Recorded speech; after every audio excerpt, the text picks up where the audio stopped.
Hello my friends, this is Lindy. Welcome to my channel, Lindy's Magpie Reads. And this is another Friday Reads. Before I tell you about the 9 books that I read this week, a couple things that have been going on. My friend gave me a 10-pound bag of plums from her tree, so I've been busy dealing with those. I also did my August stats. I do that on my book blog, Lindy Reads and Reviews. If you're interested, I will link it down below. I haven't done a monthly wrap-up on BookTube in the past, although something I might do in the future. Let me know if you're interested in that sort of thing. So, of these 9 books, they were all fiction. 4 of them I read for the Shadow Giller project that I'm doing. 4 of them were in audiobook format. 3 of them are queer content. And actually, plus there's 1 that is ace friendly. 2 were for my Lesbian Plus book club. And 2 were for Women in Translation Month, and 1 is for Shorty September. I started that yesterday on September 1st. Alright, so we'll get to the books. I'm going to save the best for last, as usual. And I'm starting off with 3 that were for the Shadow Giller Prize. Mad Honey by Kathe Welch. Okay, this one, the premise is what got me right from the start. So it is set on a farm near Ottawa, and this guy who's been working on the farm and who's also boyfriend with the young woman who runs the farm disappears for a few months and then shows up again, and his story is that during that time he had turned into a hive of bees. Well, like I said, that premise just grabbed me right from the start, and then the story itself kept me turning the pages. So that is Mad Honey. It's a debut novel. Kathe Welch is a music teacher in Kamloops. And, oh, there is a trepanation reference in here. If you want to know more about trepanation, I have been collecting literary references to this for a number of years now. And so I think I've got about 17 so far, and they're collected on my blog. I'll leave a link below. Next up is a translation from French, Remnants by Céline, Huyghebaert, and the translator is Aleshia Jensen. I like it that that translator's name is right there on the cover. So this is the one that is a kind of a combination, fiction, non-fiction. Huyghebaert, she was born in France and is now Canadian. And she is a printmaker, artist, as well as a writer. This novel is about dealing with her father's death, grief, and memory. And one of the interesting things that she did was she came up with a questionnaire, not only for her sisters and her mother, her father's good friend, and got them to talk about her father, answering specific questions, but also people who had never met her father, her friends in Montreal and so on, who would only have known him through the things that Céline said about him. And then a few years later, she went back and talked to her sisters and her mom again and asked them if they would change what they had to say. So it's a very interesting record of how time transforms and how our emotions affect our memories and our perspectives, I guess. She includes a lot of photographs. Some are actually of her father and the family, and some are from flea markets and so on. So there's other archival documents included. So it is it's almost like a multimedia presentation, I guess.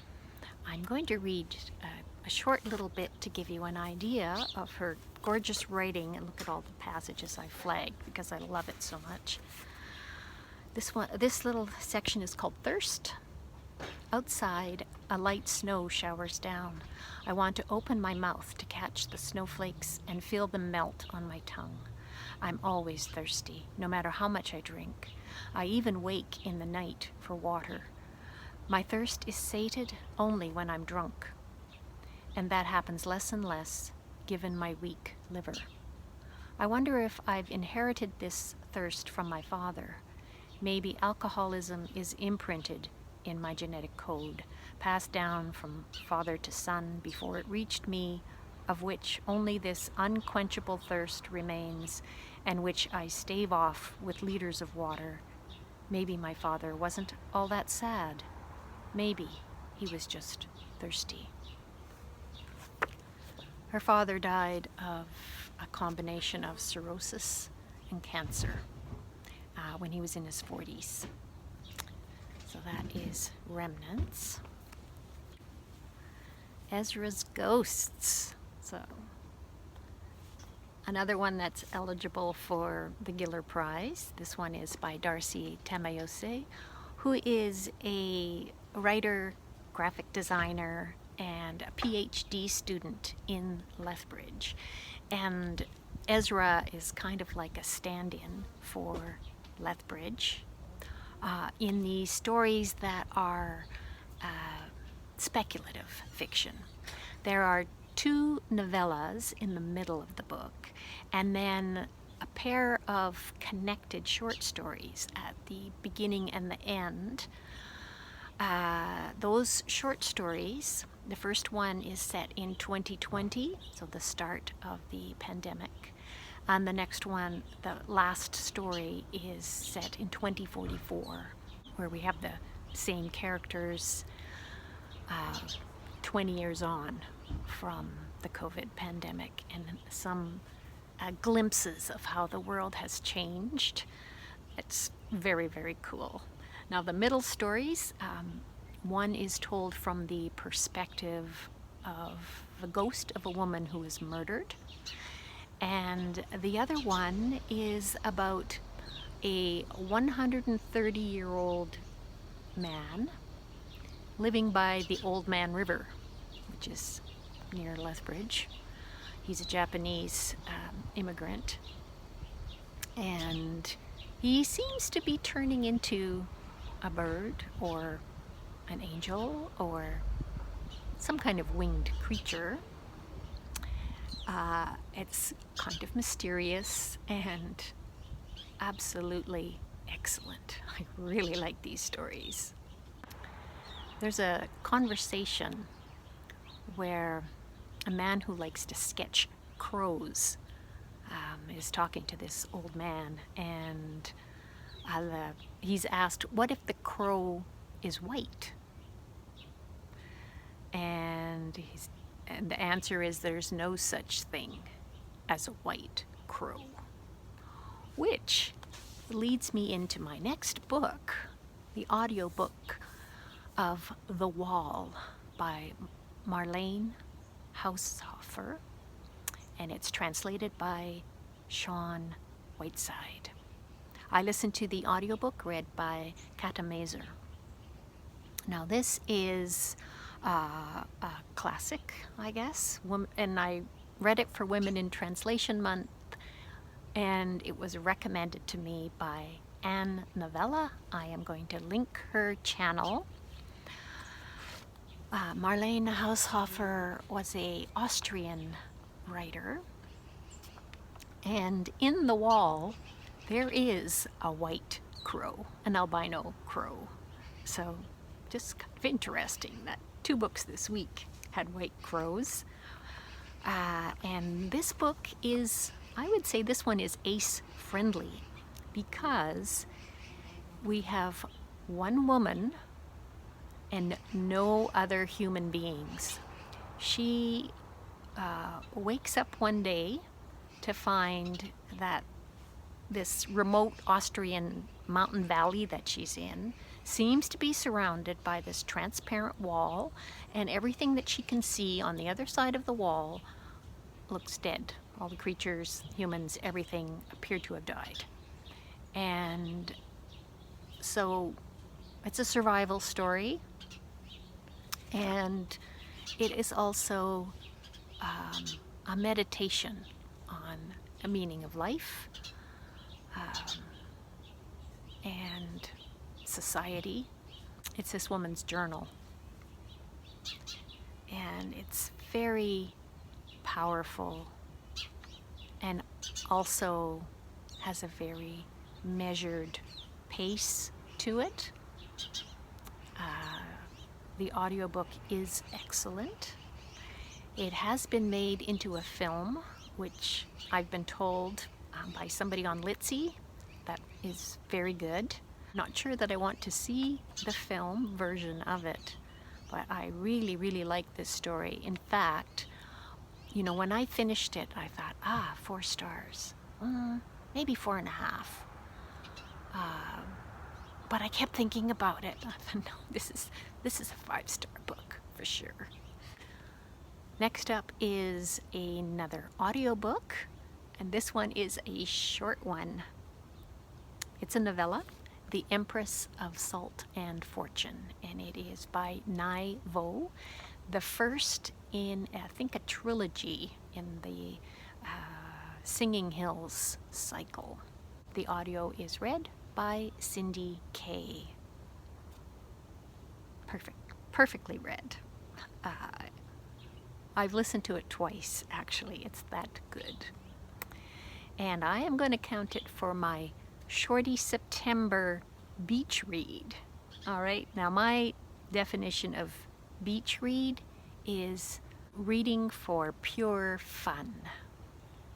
So not something that's going to make you think a lot, but very, very pleasurable. So this is feminist fantasy set in sort of a alternate imperial China.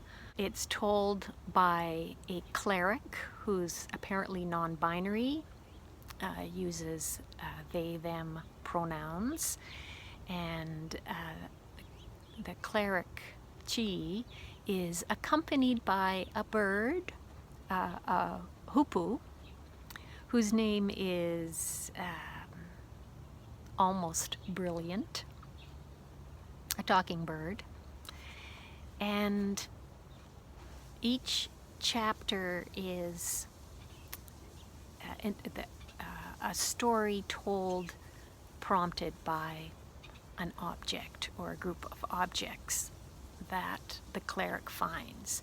The person who's telling them stories about these objects is an old woman, rabbit, who was a servant to an empress and later became lovers with this empress. It won the Hugo Award in 2021. If you're looking for an Asian-themed fantasy, it's very well written. And the next audiobook is also for pure pleasure, and it's called The Agathas. It's got 2 authors. These are both Americans, Kathleen Glasgow and Liz Lawson. And the audio has 3 narrators. So the storyline alternates between 2 girls, rich girl and poor girl. Poor girl is the tutor for the rich one. And then there's a 3rd narrator for some of the sections that have to do with news reports. It's set in a fictional coastal California town, and a high school girl is murdered. And so these two girls, one of them who's very much inspired by Agatha Christie, endeavor to solve the mystery. I don't think I'll pick up further books in this series, but I certainly enjoyed this one. Very pleasant. And there are some serious topics in it as well, which have to do with domestic violence and also parental neglect. And I always appreciate when novels that are mostly for fun also have deeper layers like that, issues that they're dealing with. The fourth audiobook, fourth audiobook that I listened to this week is The Henna Wars. It's by Adiba Jaigirdar, who is a Bengali Irish lesbian, and her central character in the Henna Wars is also Muslim, Bengali, Irish, and lesbian.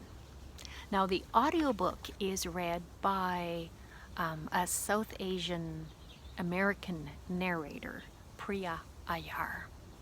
And I only have a teeny tiny quibble, and that is when the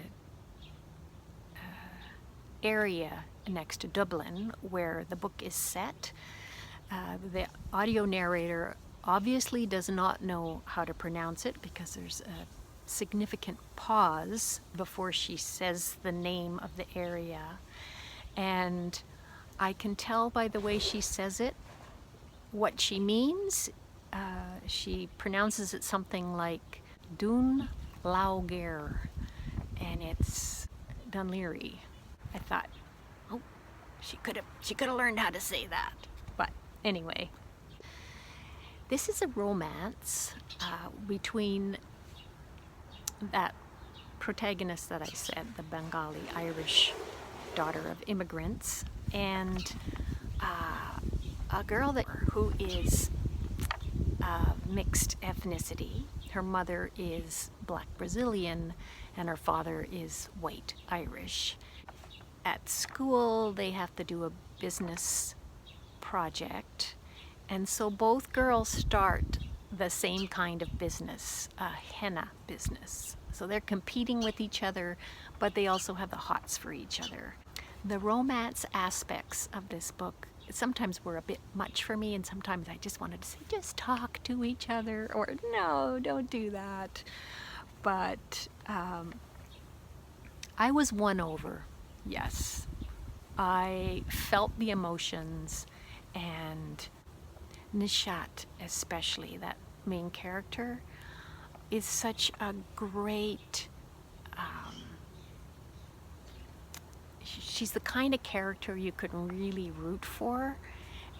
It keeps her head up high no matter how much, everything seems to be against her. Yeah, there's a line in there that's something along the lines of sometimes being yourself is the most difficult thing you can be. And Nishat does it. So I like that. There were maybe a few too many references to butterflies in the stomach, but other than that, that was not just sweet, but really worth listening to. And this next one is also one that we read in my Lesbian Plus book club. We don't usually have two books, but this next one is just a picture book. So that was pretty easy. It is called 47,000 Beads, and it's by Koja Adeyoha, Angel Adeyoha, and the illustrator is Holly McGillis. Holly McGillis is non-binary and Canadian, and Angel Adeyoha describes herself as two-spirit, gender-defiant, and of mixed ethnicity, including Lakota. Koja Adeyoha is self-describes as Lakota, Two-Spirit, a butch dyke, an EMS worker, blue-collar activist, and surfer. So the story is of Peyton, who is Lakota, uses she, her pronouns, and the problem is she loves to dance, but she doesn't feel comfortable wearing the jingle dress regalia. And her aunt, one of her aunts, comes to the rescue, consults with an elder who just goes by the name L, letter L, and uses they, them pronouns. There's L. And then the whole community comes together and they come up with regalia that Peyton will be more comfortable in. So different people do the sewing and various parts of the beading.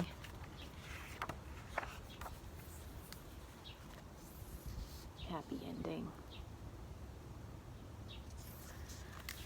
Very lovely picture book by a small press called Flamingo Rampant.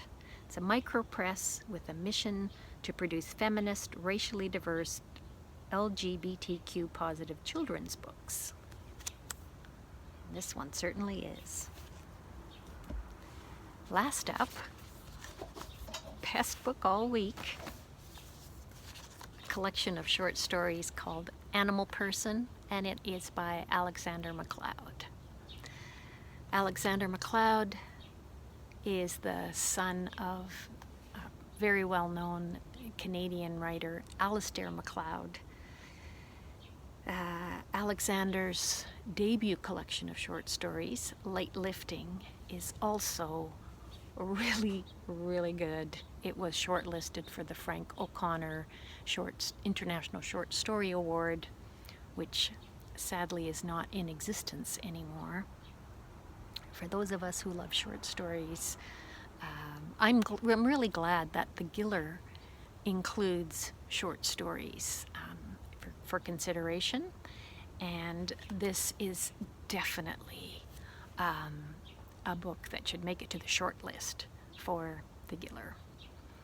By the way, the Giller long list, the official long list, will be announced on Tuesday morning next week, and I am planning to have a video up before then of my personal long list picks. So either Sunday or Monday, so watch for that.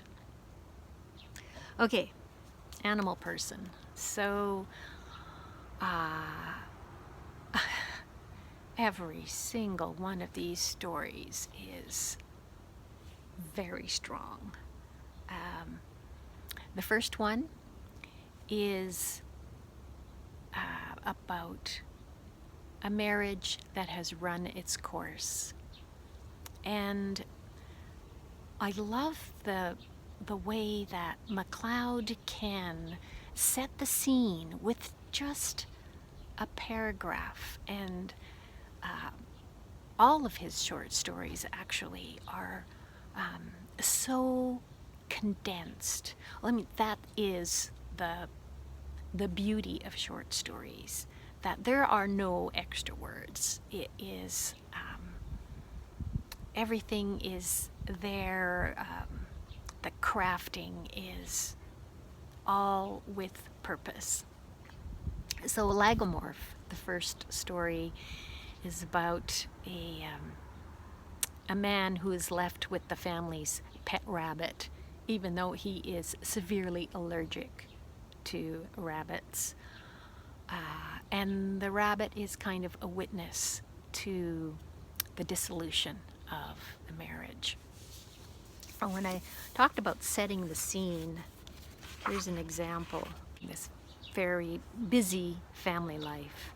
We were all just barely touching, and it seemed like the minivan was always running in our driveway, its rolling side door gaping for the quickest possible turnaround, like an army helicopter. Sarah or I would take one step across the threshold of the front door before we'd be clapping our hands and yelling, "Let's go, let's go, let's go."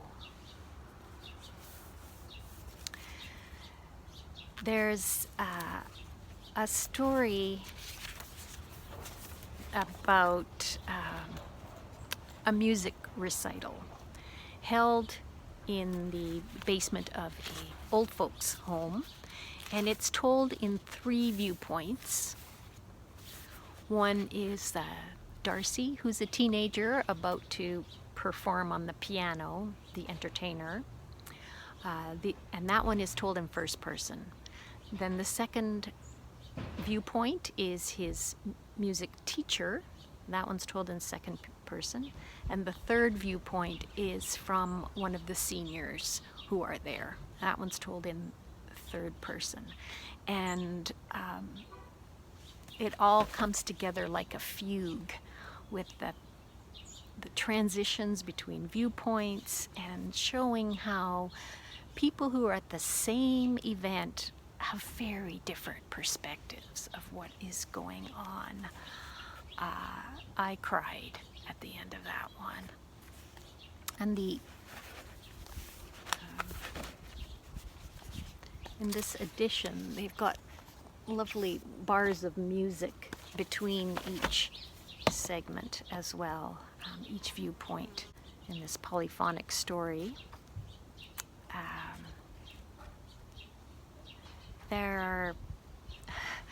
There's another great old person viewpoint in here that shows a couple of old women in a senior's residence, well, a condominium with a lot of seniors, and how the great nephew and his wife see things a lot differently than they do. These are stories about family relationships, especially intergenerational relationships, and our place in the world. I cannot recommend it highly enough. It's superb. Animal Person by Alexander MacLeod. So that's it. Thank you so much for watching. Please, if you've read any of these, or if you have anything you want to say to me, I'd love to hear that in the comments down below. I love having that interaction with you. So again, thanks for watching, and I will see you soon.